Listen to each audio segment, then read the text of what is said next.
said that in a scientific and practical terms, that the peace on earth, in laid down the condition, every person has the right to life, body integrity, to means which as suitable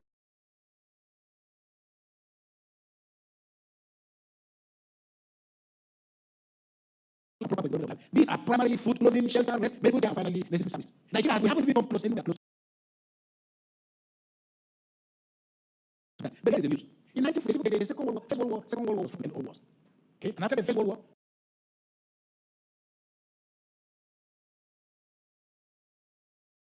the United Nations said, they said, no, we have to have a league. They set up a league of nations. The idea behind the league of nations to make sure that we create, corridor of sanity in the world.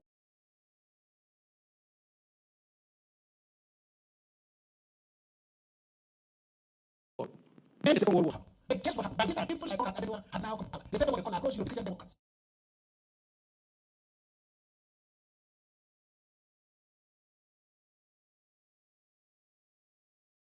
And interestingly, in 1945, the United Nations was founded.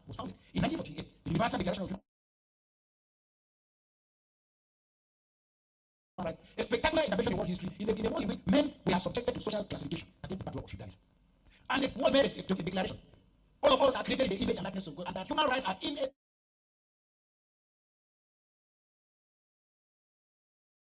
They don't depend on the goodwill of anybody. Not because when somebody, government or minister, will carry you. You are right to set it at the voice of 1948. In 1945, the British now realized, because when people realized how they were all dying in the war, and they decided to set up the National Health Service. So you can see that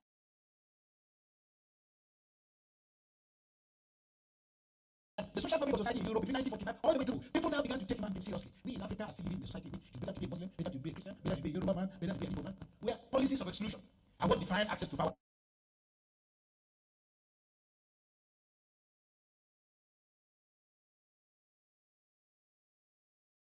Opportunity. So these are the things we must try, and that's why I said that we do. So I want to end by finally speaking about what I call in the Catholic Catechism. Catholic Catechism talks about what is called the common destination of human goods, a universal destination. And the argument, in fact, when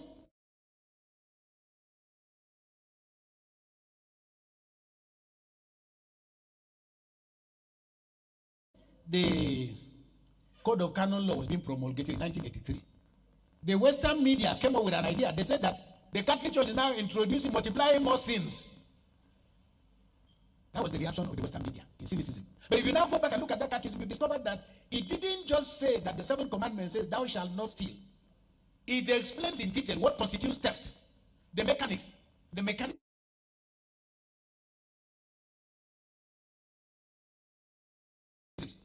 and that finally taking is a final destination. But the processes of conception,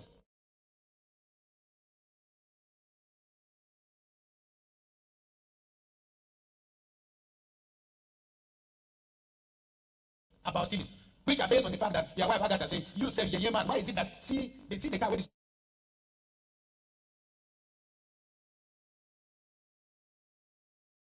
people don't buy? They are moved from people, they are now living in VI. We are still living here. They just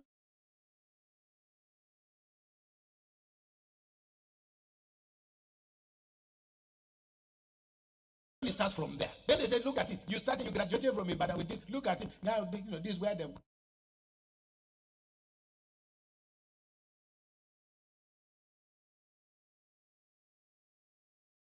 going to. We are still sitting here. Then you now begin to feel the need. After all, not the Ministry of Finance, not even going to post here.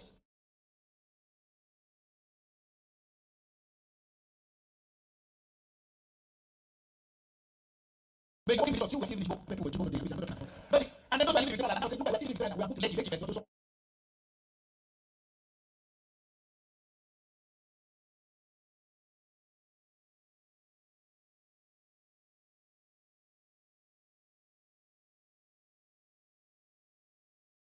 social relation means that so by the time you are going to be so but still is final end. So the Catholic Church explained all of these things because it's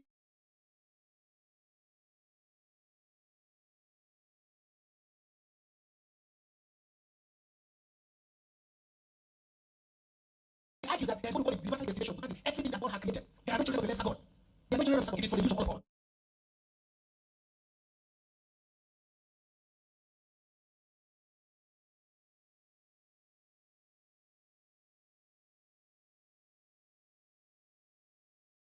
And the Bible can be said, there is enough in the world for all our needs, but there isn't enough in the world for human beings. So the challenge for me, I want to end by saying, we as Catholics,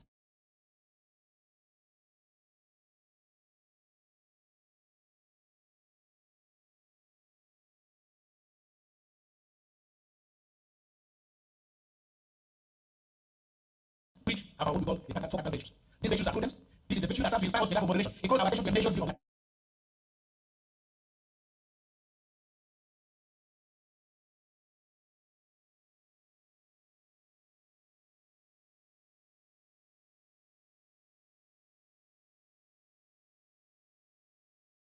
He also to protect the sense of greed and offers us a sample of what the right and wrong and how to treat other. The sense of justice is something you say, you don't understand. It's not only justice, justice, justice.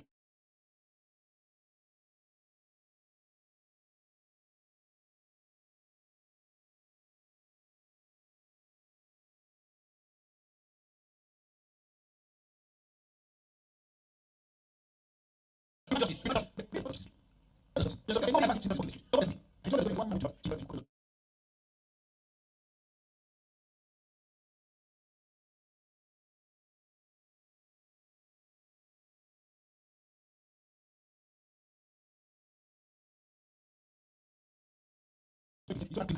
please, I'm going to have to stop my just have to be all the way down. You don't have to go right over there. I got this.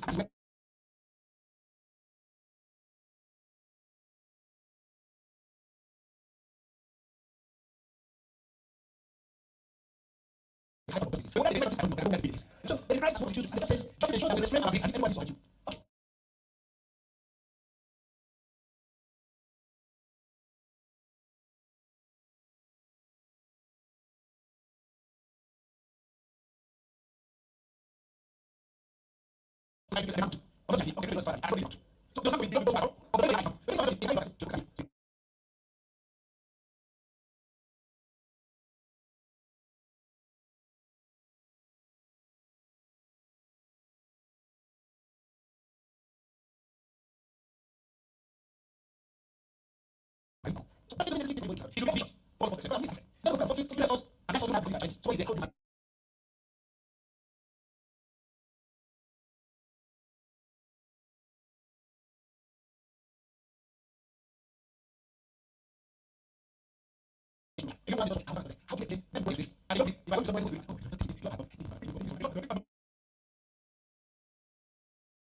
Okay. So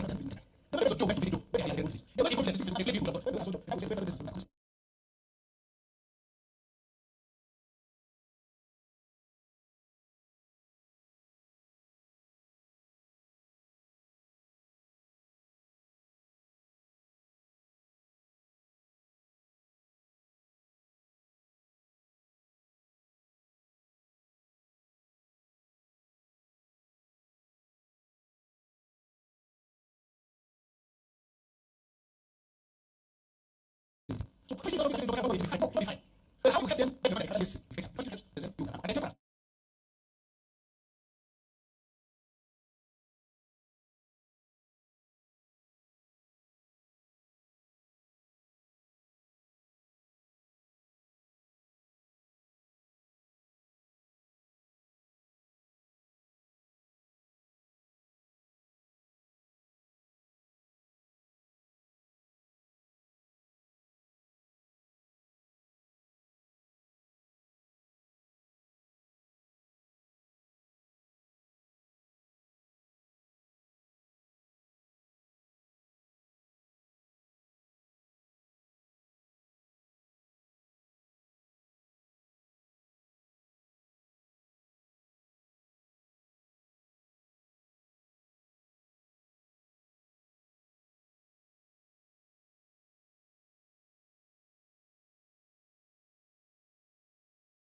Use our life as self-control and not to I want to be with us. I was going to he said, I don't come this year. I read it. Says, this is go back here and the noise and remember, all these they are the business. As I was with us,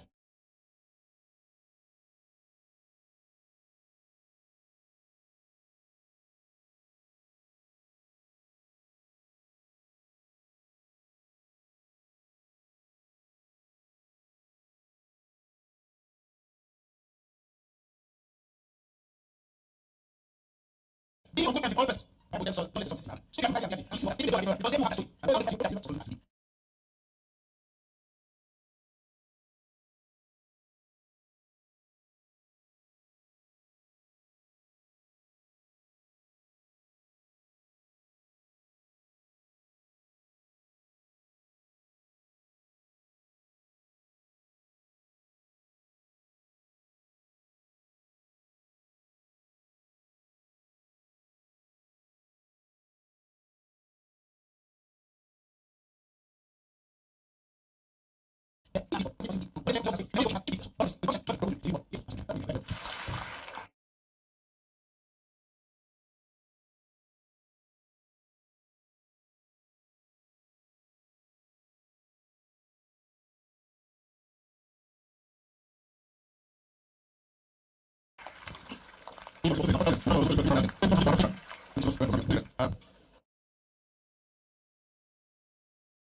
So I was just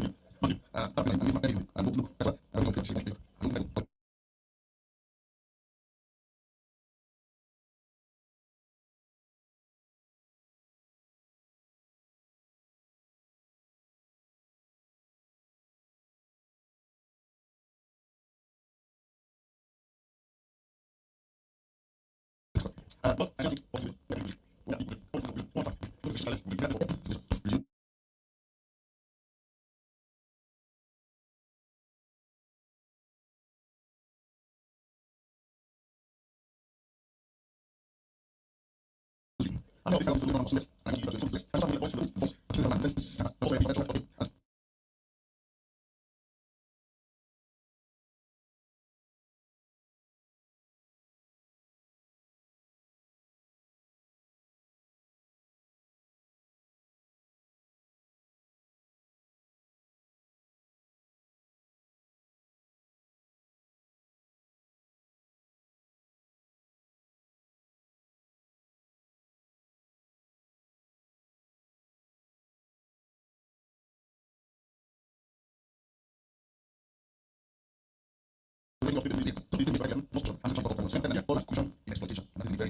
before I call for questions, I just make recognition for somebody who makes comment and I don't need to. I start. So I thought this. I like to remind us. One of the things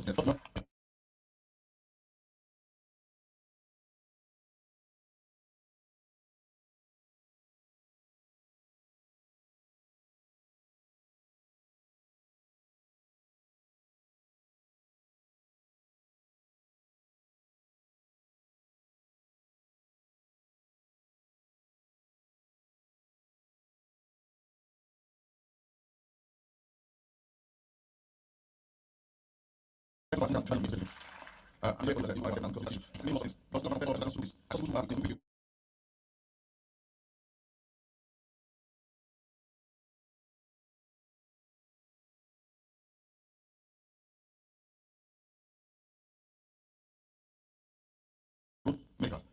Of the Nigerian Conservation Foundation. I would like to especially welcome again our special guest of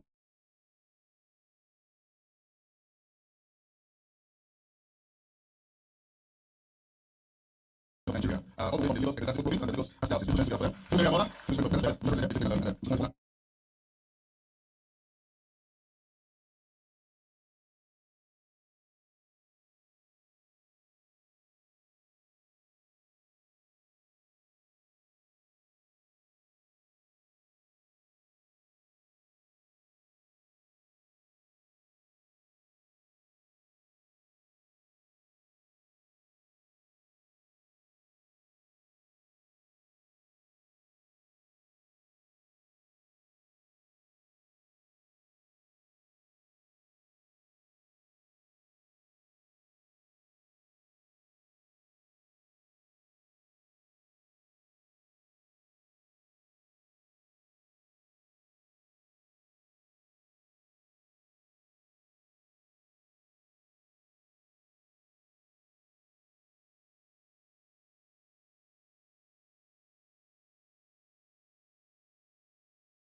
In rural environments,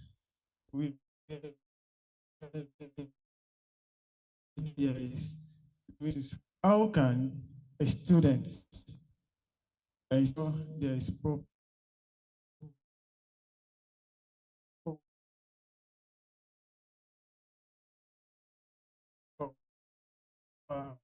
education as a student willing to establish a conservative environment in their school?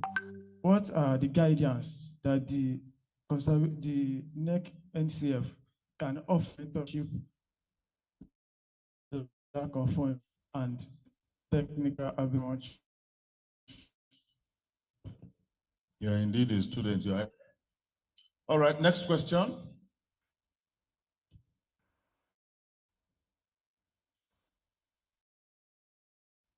I am Kichuku from the Park University of Nigeria, University of Lagos.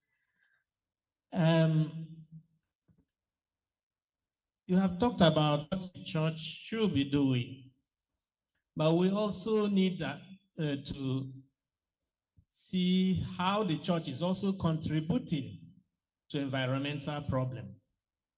How do you address a situation where we have noise pollution from the church? How do you address the problem where the mosques block the road on Fridays? In the estate where I'm living, we have such a situation. The churches contribute to environmental problem through noise pollution, and the mosques contribute by blocking the access road to the estate. All right. On Fridays. Thank you. Thank you. Your estate has LCDA, right? Okay. Next question. You can come to this direction so it's not one-sided, please. Good morning, everyone. Lasisi Ajoke.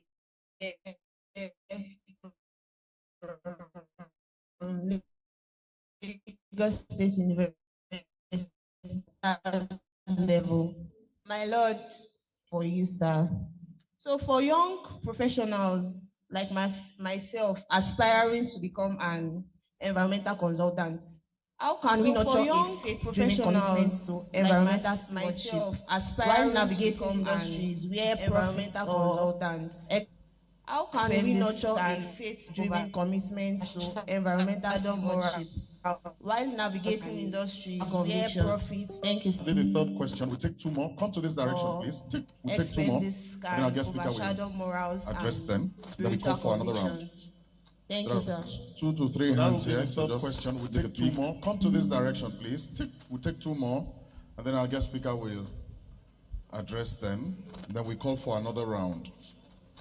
There are 2 to 3 hands here, so just make a peek. Good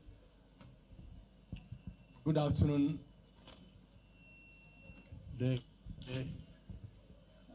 Good afternoon of Sokoto own Archbishop of Lagos, the Director General, and everybody. Good afternoon. On the high, I am the Uzo Bishop of the Catholic Evangelizers. His Lordship, one of the things Sokoto, I know that Bishop of Lagos, you have referenced the Director General, and everybody you didn't mention is on the high discipline.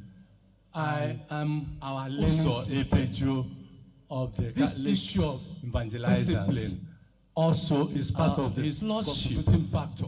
Because one of the things in primary school, I know the cashew that in my school you have referenced when he grows his fruit. Though you didn't mention it, is about discipline. That was what we were taught from our learning system, teachers, and even the headmaster. This issue of discipline today also is part of the most contributing factor. The things because I know that when I was in primary school, learning just the cashew in my school, and like the discipline. When he grows his fruit, nobody touches it. Emphasize more. That was what we are taught from this area, our teachers and even the headmaster.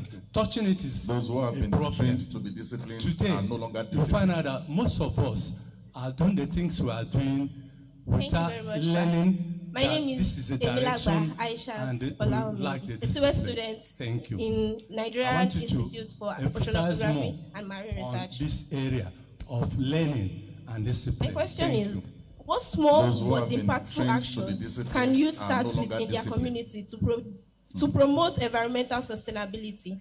Thank you, sir. Thank you very much, sir. My name so His Excellency will now Aishat address those questions, after which we do another round. Nigerian Institute for Oceanography and Marine Research.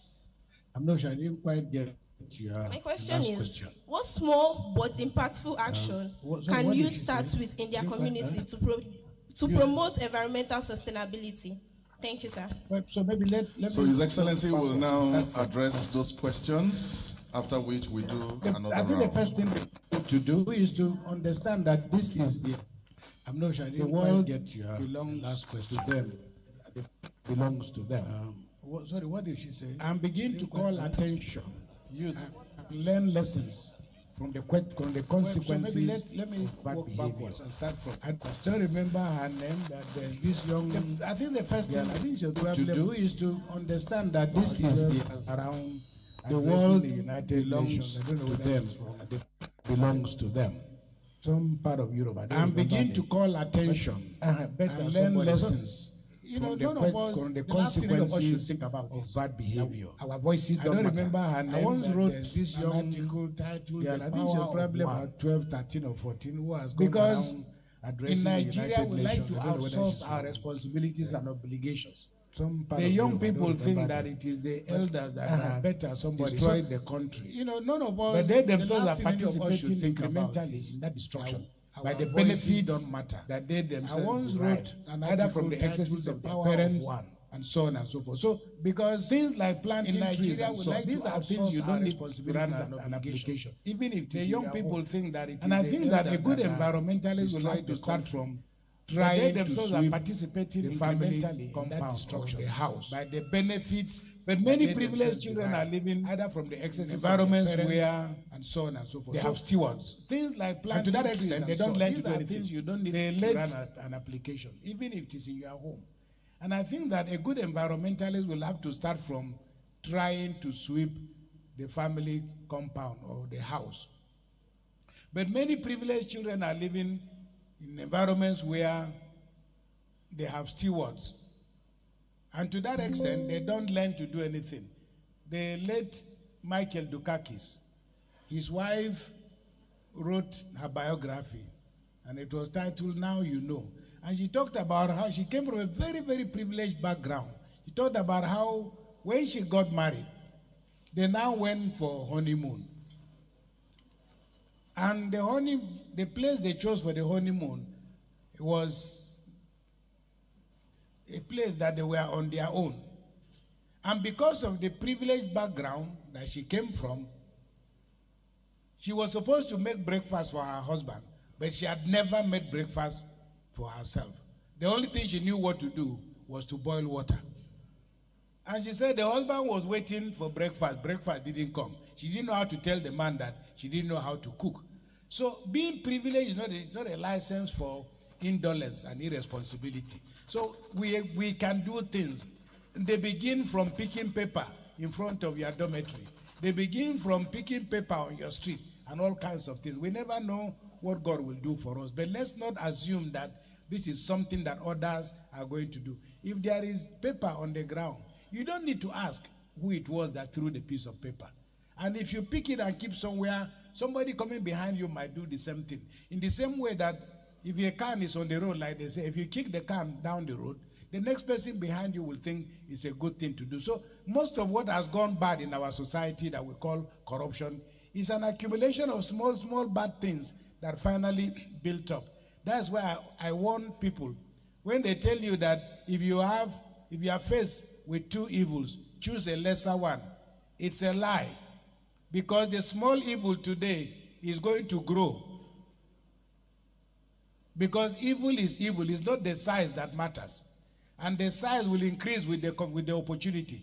So the fact that your child is able to steal a pen in the class because it's in primary school is already predisposing and showing skills for stealing bigger things when the opportunity presents itself. So all I'm saying is, let's not just say that because we are young, we are not capable of doing great things.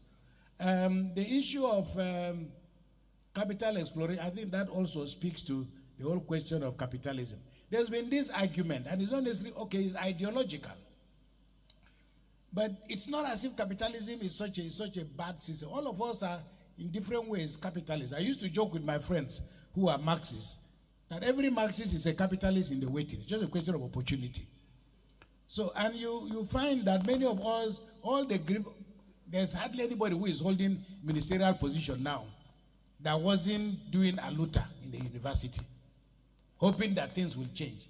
Now they've found a seat at the table, and a luta is no longer. So it's not enough to say that all capitalists are just going around and destroying the world. No.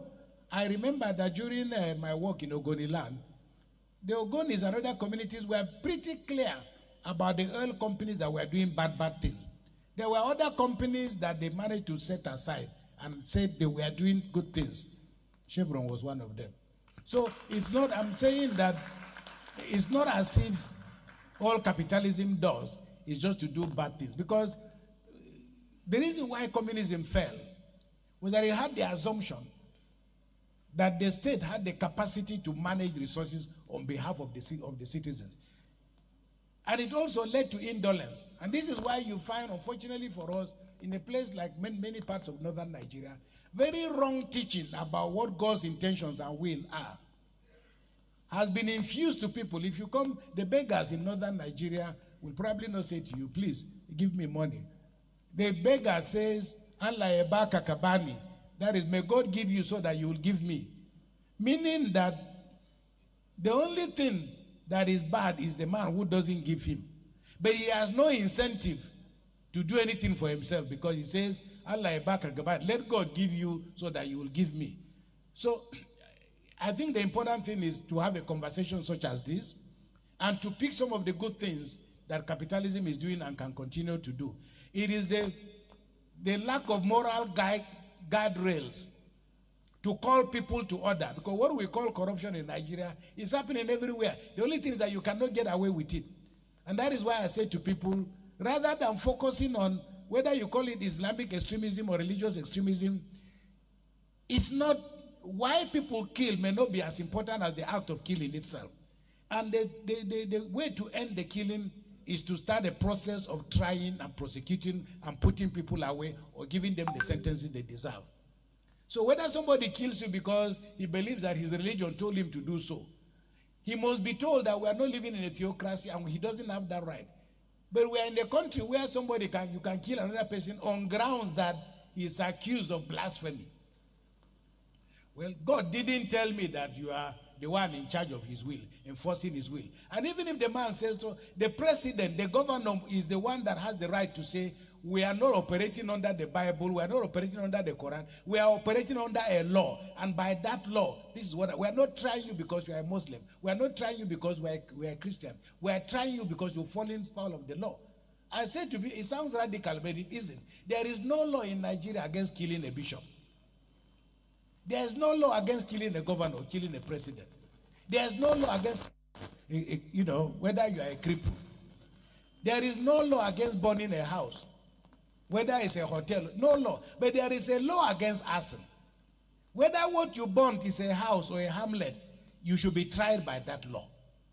Whether the person you kill is a cripple, a beggar, you should be tried by that law. But in Nigeria, we focus on the fact of religion, and this is why criminals get away, because they pretend they are defending their religion.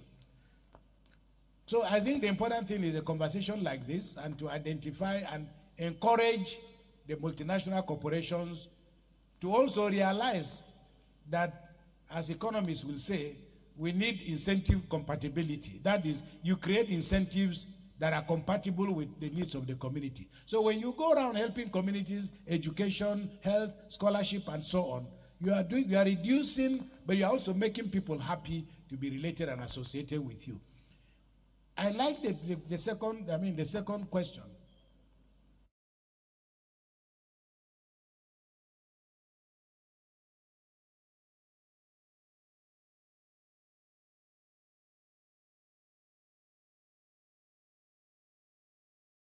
About bells and about noise pollution. Again, like I've said, noise pollution doesn't say playing the music of Davido is penalized, but playing the music of Miles is not. It doesn't say that dancing for a birthday and dancing for a funeral are different.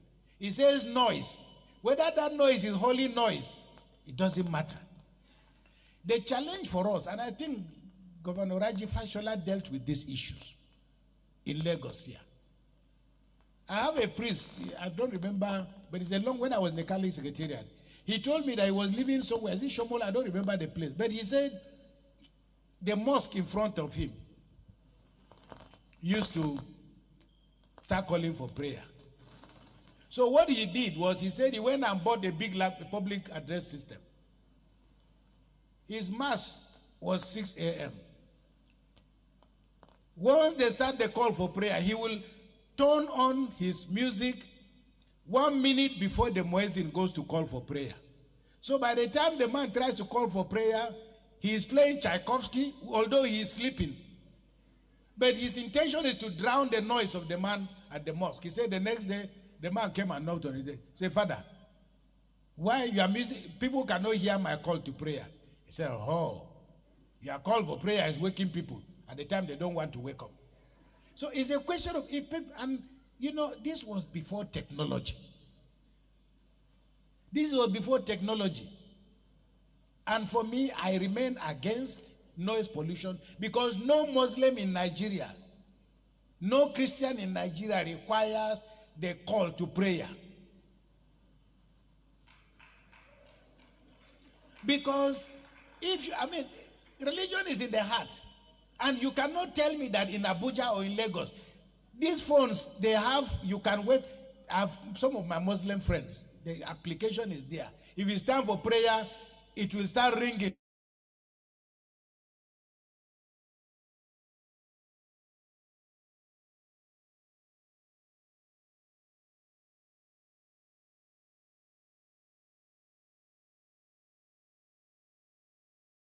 To tell you to go and pray. Must we make everybody in the area wake up from sleep because we are going to pray? Because I think the call to prayer says, wake up, it is better to pray than to sleep. Well, I have legitimate right to say, I prefer to sleep. I will pray for now. I want to sleep. I will pray later. I have that right. That you want to pray doesn't mean I must also pray at that time. So for me, and it comes down to two things. People blocking roads. It happens in Abuja. It happens everywhere. If you go to Saudi Arabia, do you see this chaos and this irresponsibility? If you go to London, can you do this? You can't do it because societies are organized. But simple things that you can criminalize, and they've been criminalized in the code, you can't touch them because they are religion. So if you say that nobody is allowed to raise the volume of noise, and the laws are there, whether you are calling for prayer or whether you are dancing in the night, because the reason why law works for all of us is that what will stop you from doing, if you are happy that you got promoted and you want to dance through the night, well, there has to be restraint, because tomorrow it may be my turn. So really, for me, it's a question of enforcement. Whether you are blocking the road for prayer, there are procedures. The police know those procedures. If you want to do procession, for example, in Sokoto, we are allowed, we have a procession to mark the feast of Christ the King. You don't have to be a Catholic to know about it here in Lagos. Everybody knows it. When I became Bishop of Sokoto, I told my priest, we'll do procession. And they said, no, how can we do procession? Nobody has ever done procession in Sokoto. I said, we'll do procession because this is what the bishops have instructed and the Catholic world has instructed. And they say, it's not possible. I say, I know what to do. We write to the police and let them say no. And when we wrote to the police commissioner, he was himself a Muslim. The police commissioner said, every policeman in Nigeria knows about Corpus Christi. They may not pronounce it, but they know about it. So go ahead with your procession. And we had it in Sokoto. So what I'm saying is that simple things like this become religious. If you block road, whether it's for funeral or whether it's for prayer, it is not acceptable. Unless the government gives you that permission temporary for a period of time, but it cannot become permanent. Because all these people blocking road, it has become, so people now move around. You say, let's try and do this before they start the call. So for me, simply, it's a question of discipline, nothing to do with religion. And then the question of the man from Lasso, I think the essence of what you are talking about is funding education. I'm happy part of the paper here says there is research grants by Chevron, award of SL EDU, PhD research grants. Compete if you believe you qualify. But also the federal government has come up with the whole idea of NEL fund. I don't know the details about it, but I think there are opportunities now that are opening up for people to struggle to be able to get a good education. And the lady talking about what to do as a young, okay, well, consultant, yes, but at the end of the day, there's nothing wrong with wanting to make money. You know, one day I was in a taxi in New York, and we got to a bit of traffic. And somebody was going around, obviously an immigrant, a long time ago, was selling flowers. And the taxi driver looked at me and said, man, this is just a heck of a country. This is the only country in the world you can sell anything as long as it is legal. So for me, you don't have to wait. You may dream of being a consultant. But if you want to be a consultant, start now. And it depends on the good things that you are doing and the goodwill that you are generating within your community. So I think don't wait until you become a consultant, because the place to in Nigeria, you really don't need to look for material for consultancy, because everywhere you turn, the material is there, especially concerning environment. I remember there was a man here, permit the expression, sorry, but I was in the Catholic Secretariat then, who came from America and started a business. And the vehicle used to pass in front of the Catholic Secretariat. It just had a big inscription, shit business is good business. I'm sure some of you still remember. So there's a lot of work, a lot of opportunities for us. The problem is to design mechanism for solving our problems. Thank you very much. Thank you, my Lord Bishop. So we go for another round of questions, and this will be the final round. Allow me to just quickly acknowledge the Catholic Television of Nigeria, CTV Abuja. They are transmitting this event on GoTV and YouTube free of charge to support the Nigerian Conservation Foundation. Thank you so very much. Thank you, Father. We appreciate you. So, next question. Would like for more questions from the back. Let what happens in the classroom not happen here, where the intelligent ones are always in the front, and those are not intelligent, but they provide harmony for the class, they sit behind. Please go ahead. All right, panelists and everyone, good afternoon. My name is Oluwa Kayode. I'm a broadcaster with Lagos Talks 91.3 FM.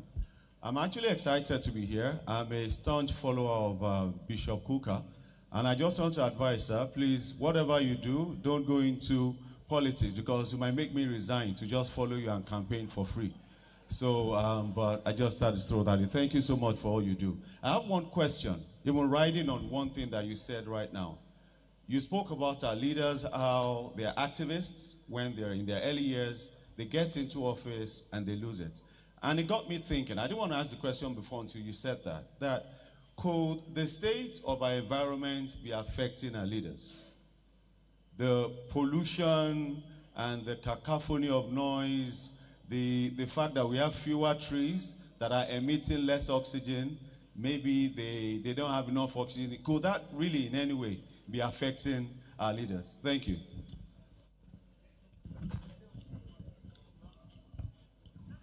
Please hold on. We have some person sending questions online, and I'm permitted to just quickly read from one of the questions. It says, please open it again. Oh, go ahead while I search this out. Go ahead. Ask your question. Good afternoon, everyone. My name is Michael Tosin, a student of NUMA, that's the Nigerian Institute of Oceanography and Marine. So I have two questions. Permit me to read my book. From a conservation perspective, how can faith-based advocacy influence better protection of aquaculture ecosystems, especially rivers, wetlands, and coastal environments that directly supports fisheries and food security? So my second question is, how can young people, especially we students, practically translate faith-based environmental values into everyday actions that make measurable impacts beyond just awareness and sermon? Thank you. Thank you. I have some questions here, so I read. The first one says, how do we equip our children through formal education with the knowledge of saving the environment? In bracket, because I feel the knowledge about Sustainable Development Goals, SDGs, should be incorporated into the curriculum from the basic through primary stage. That's question 1. 2, what measures can the government or concerned authorities and agencies take to encourage environmental sustainability, especially in the rural areas? And the third and final one says, what can someone do to let his or her voice be heard pertaining environmental issues of concern in their area or immediate environment? Your Excellencies, I think we have 5 questions already. Or we take 2. It seems there's no network in the middle row.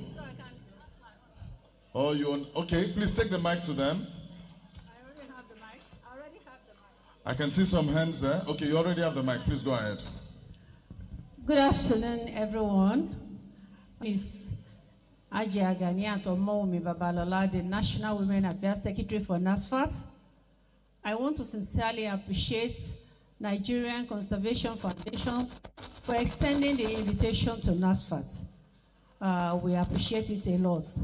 And I want to appreciate our father, the Reverend, for that insightful lecture. Every minute I've spent here is actually very, very valuable to me.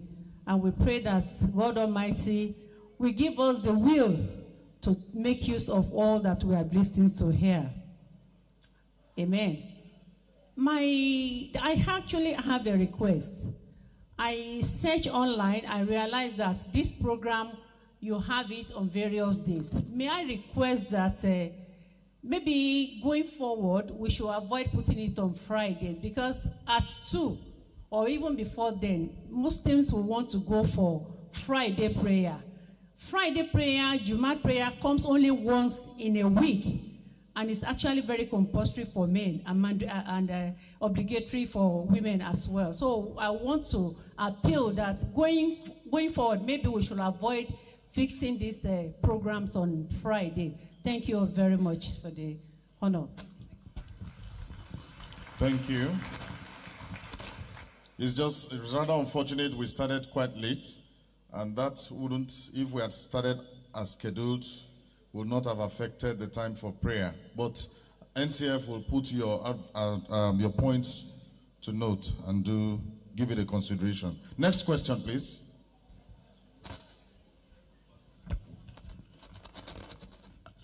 Good afternoon, everyone. My name is Farah, and I'm a student of Nigerian Institute of Journalism. And I would like to thank the Nigerian Conservation Foundation for inviting us to this program. So my first question is, how can Nigerian youth support the Nigerian Conservation Foundation in promoting integral ecology and sustainable development? If you see any student on uniform who wants to ask a question, please oblige. Good afternoon, everyone. My name is Happiness from Nigerian Institute of Journalism. My question is, as Nigeria today is facing urgent environmental concerns from climate changes to plastic pollution and flood, in your view, sir, how do you advise the NCF to tackling these issues, emerging the challenges we are facing? And also, what is your opinion to the upcoming generations, the present one and the future ones, on ways they can manage this pollution waste? Thank you. I think NCF has started that already by not using a PET bottle here. So take two from that where you are, two more questions, and then we have His Excellency address them. Good afternoon, everyone. My name is Oyebamiji Oluwatimleyin. I'm a student of University of Lagos. So I just want to ask a question. So, despite seminars, enforcement, I realize that pollution increases every day. Does that mean there's no practical solution to it? Thank you. It appears we talk too much with little action. Next person. Okay, good afternoon, sirs. I'm Michael from the University of Lagos. I want to ask this question. What are the ethical and practical considerations for responding to incidents of human injury or attack by wildlife in conservation settings, and under what circumstances might immediate retaliation against the animals be justified? Please bring the mic to the front where we have the students on uniform. I think one or two of them would like to ask. Good day, everyone. My name is Asi Ezra, a bona fide student of Barra Community Senior Secondary School. Please, my brother, calm down. Take it easy. Let's hear you very well. Okay. And my question goes like this. As a student who is in secondary school, how can we foster and encourage environmental sustainability in our schools and community at large? Thank you. That's a student, not house master. Good morning, everyone. My name is Oma Inisi. I'm from the respected school of Rodan High School, Badori. I want to ask a question related to this. How can we balance economic growth with environment? To be taken to restore wholeness. So I think the real question for us about managing the environment, there isn't only one question. It is to correct the fact that we have made terrible mistakes. There are so many things that the other nations no longer accept, which we laugh at. For example, as a student, I know we used to in England, but then I'm reading a new book now which actually says no, oil was actually found in 1908. But the point I'm making is that in the Niger Delta, we cannot correlate the environmental despoliation with the economic conditions around which people are living. So one way going forward, unfortunately, the government has a way of responding to these issues. So we have some big boys now who, under the amnesty program, are supposed to be guarding our pipelines in exchange for humongous money. Even when technology is available, this complicity simply reinforces the tragedy around our environment. So the challenge for us is to have the moral conscience of coming to terms with restitution.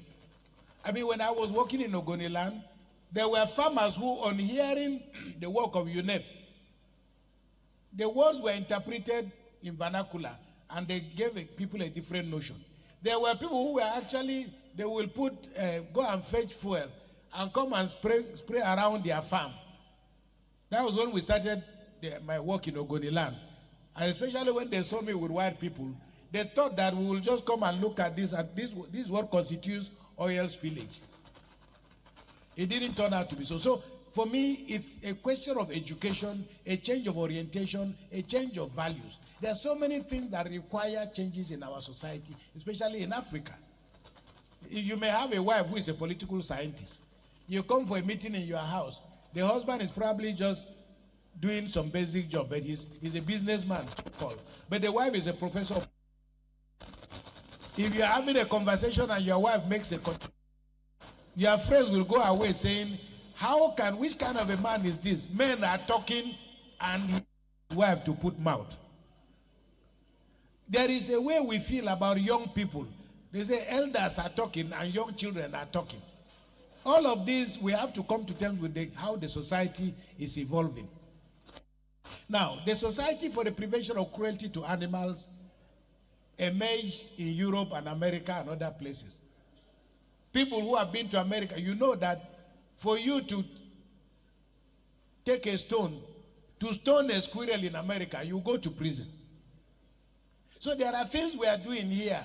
They are not a measure of how the environment needs to be. There isn't enough consciousness among our people. That's why, like I said, we believe that bushmeat is bushmeat. Now, what is the problem? Then the issue about the lack of action and how things are remaining the same. Well, the reason why things will remain the same is that we are substituting moral exhortation for law. The reason why law exists, even the Bible says law is for lawbreakers. It is that too many people are allowed to do so many bad things over time. And after some time, those things become embedded in our culture. So that is why the person who raised the question, we don't have to wait until we become elders. In Singapore, for example, there is a cultural syllabus at a particular age, and the Singaporean educational system is such that at the age of 5, there is what every child must know. At the age of 8, there's what every child must know. And as children are going and going, by the time you turn 17 in Singapore, you're ready to enter university, you must know what it takes to be Prime Minister of Singapore. So we don't need to wait. If your children are helping you to water your plants, something is growing in their mind. If your children are helping you, how they look after the pets in the family, you are giving them a bit of education. So we don't have to wait.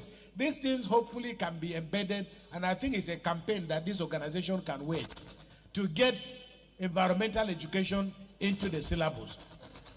The issue of pollution and waste, these are issues of law enforcement, because the laws are there. The laws are there. Everywhere we know that when we travel to other countries, we can't get away with all these things. And the environment is such that it doesn't encourage you. You cannot be walking on the streets of London or New York, any of these places, and simply throw away paper. Something will happen. But in Nigeria, when you throw away paper, you are not doing anything wrong, because paper is sitting on paper that is sitting on paper that has been sitting there anyway. So it's about orientation, but it's also about, it's not something that government will do. Many streets that I see in Lagos have agreed that they are making security arrangements. You cannot drive into many streets now without meeting a bar. If that is the case, when the members of this estate, when they gather, what do they talk about? It's not about collecting money for us to buy transformer. It's not about collecting money for us to protect ourselves. There should also be concern about how do we keep the road that is leading to our house, how do we keep it clean? Because once that happens, somebody will say, if you are looking for the house of Mr. Jackson, you come to one place where the road is very clean, you know that is where Mr. Jackson is living. So, but we don't need to wait or outsource this responsibility to other people. How can the young people help? I've already made the point. Now, NASFAT, I like your organization. I'm associated with them. But I take a bit of exception to this whole question that is becoming prevalent in Nigeria. Things that are about our faith. Faith is private. Faith is personal. That is why the Second Amendment of the American Constitution, is it the first or second, was this thing about freedom of religion. Freedom of religion it includes freedom. Even our Constitution it has adopted that in chapter 2. You are free. I'm free to be. I used to joke with the Sultan. I said, if I were born in Sokoto, my name would have been Abdullahi. If you were born in Southern Kaduna, your name would have been James or Thomas. There's nothing cast in stone. But how do you effectively ensure that your religious preferences don't impose or don't stop traffic? Because if we start saying, and I see it happening in Abuja all the time, you have an event, they said at 2 o'clock, we have to stop because Muslims have to go to pray. I have been at meetings in which Muslims, Sadona used to say to walk is to pray. But if you want to go and pray, please, by God, people should be allowed to go and pray. Nobody should hold you because it's time for prayer.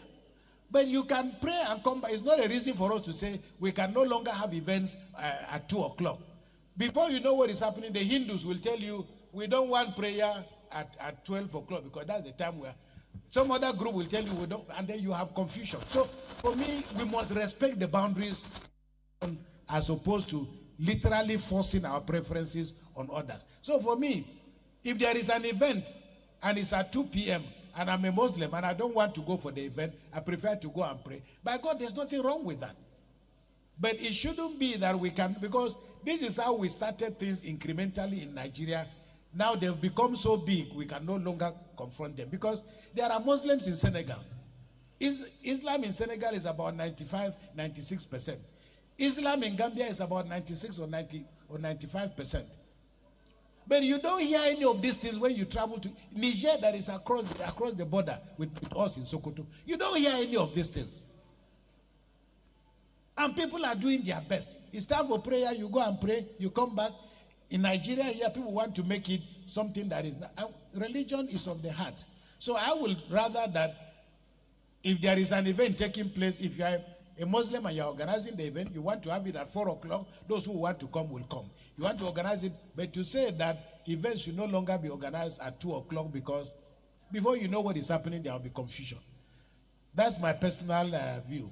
On the issue of what to do with rural areas, again, as you know, our ancestors, in their own way, were preserving the environment, they reverence the environment. And this is what Pope Francis was trying to illustrate by the Indians from the Andes coming and saying, during our celebration, Pachamama is very important to us because she is the goddess of fertility. She's the goddess. I mean, Pope Francis knew that this is not a goddess. If this is what these people mean by honoring this, many of you, I'm sorry, if you have read Bolaji Idou's, and I think Archbishop, those of us who went to the seminary, we read a very famous book written by Bolaji Idou about African traditional religion.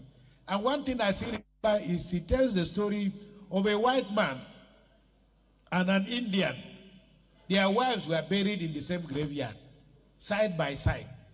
The Indian used to go there, is it Indian or Chinese, used to go there on the wife's anniversary. And it turned out the anniversaries were the same day. He will go there with a bowl of rice. And he will pray and then start incantation and then spread the rice around the wife's grave. And then the white man will go there with a fresh bouquet of flowers, pray, and then put the flowers around his wife's grave. So one day the white man looked at this child. He said, why are you wasting rice, throwing this rice? Your wife is already, do you think she's going to wake up to eat the rice? The Indian man looked and said, when your wife wakes up to smell your flowers, she will find my wife eating her rice. So, I mean, things we don't understand, we tend to condemn. And I think all that is required is respect. Our people have the way of reverencing the earth. Okay? In our communities, people didn't cross the river just like that. In many communities, people didn't put their hoe on the farm just like that. So we can harvest a lot of this and incorporate them into environmental curriculum. Faith. Well, this person was talking about faith and the environment and the environmental despolation. If you live in Oguta, He lived in many parts of the Niger Delta. Again, Justice Oputa used to say, he came from Oguta. He said, in those days, we'll just go and catch fish with our hands. If you are from the Niger Delta, from many parts of Ogoni land, the complaint is that the fish have all been poisoned, we can no longer fish. And this is as a result of the excesses of yesterday. We didn't have that consciousness. But now that we have it, some of these things can be averted. Again, it's a question of making the law and enforcing the law. Because there are all kinds of laws that we already have, but they are hardly enforced. And finally, the gentleman from the FM, I assume that you are not going to be, you won't attend my inauguration, which is okay. You have already canceled yourself out. So I'm not going to invite you for my inauguration. To answer your question, people, Nigerians like to say something is wrong with our leaders. It is not that something is wrong with them. Because they are part of us. They grew up among us.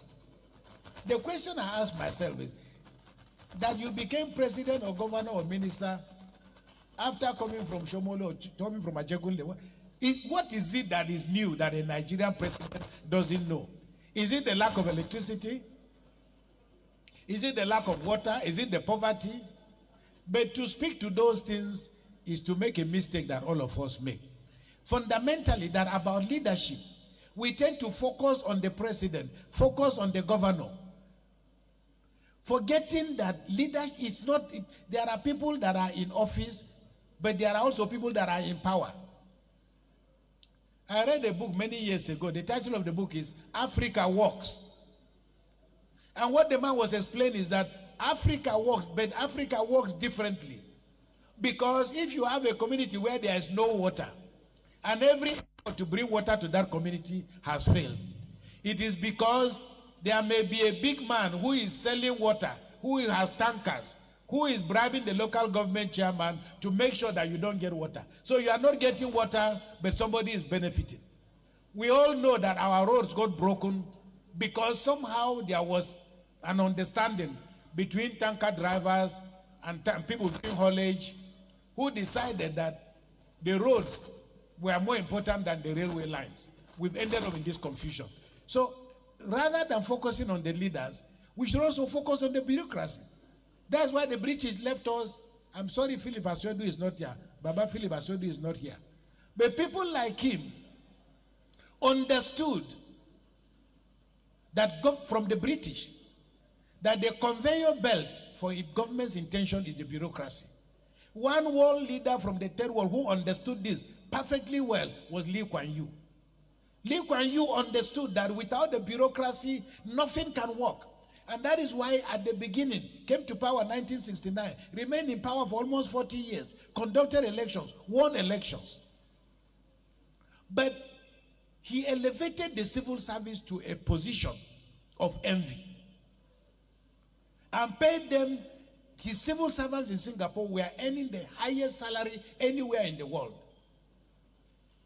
Okay. And the average person who wanted, if you want to be, let's say a position is available in the ministry of whatever, a permanent secretary position, it will be advertised. People will apply. And once he kept the civil service in that way, you read the story last year, for the first time in the history of Singapore, a public servant was brought to trial because it was said that, not that he stole, was it $100,000 or $200,000, which is just amount of money that a Nigerian minister can use to buy trinkets in Harrods or that chicken feed. But for the people of Singapore, a lot of money. And the man didn't steal the money, is that he was overseeing some sport event they were going to have. And little gifts that were given to him, he was the first minister to be brought to trial, only last year. This is a democracy that started in 1969. So for me, the quality of governance is not necessarily tied to presidents and governors. They may have the best of intentions. But if you do not have a civil service that functions and delivers and is patriotic, no matter how much you put in the system, and that is where we are now in Nigeria, everything you put in the system gets consumed by the civil service that is severely compromised. So I thank you very much, but just to say again, it's not whether the air the leaders breathe, there's anything wrong with it. we breathe the same air. It's a question of enforcement. Thank you very much. Thank you so very much, Your Excellency, His Lordship Bishop Matthew Hassan Kuka, the Catholic Bishop of Sokoto Diocese. So we've heard it, and I bet we all have one or two messages to take home, and not only to take home, to imbibe in ourselves, for it begins with you, it begins with me. And so, without, as we expedite the rest of the program, we shall have a message, but very important, quick but very important message from Chevron Nigeria Limited. And I so invite of the Chevron.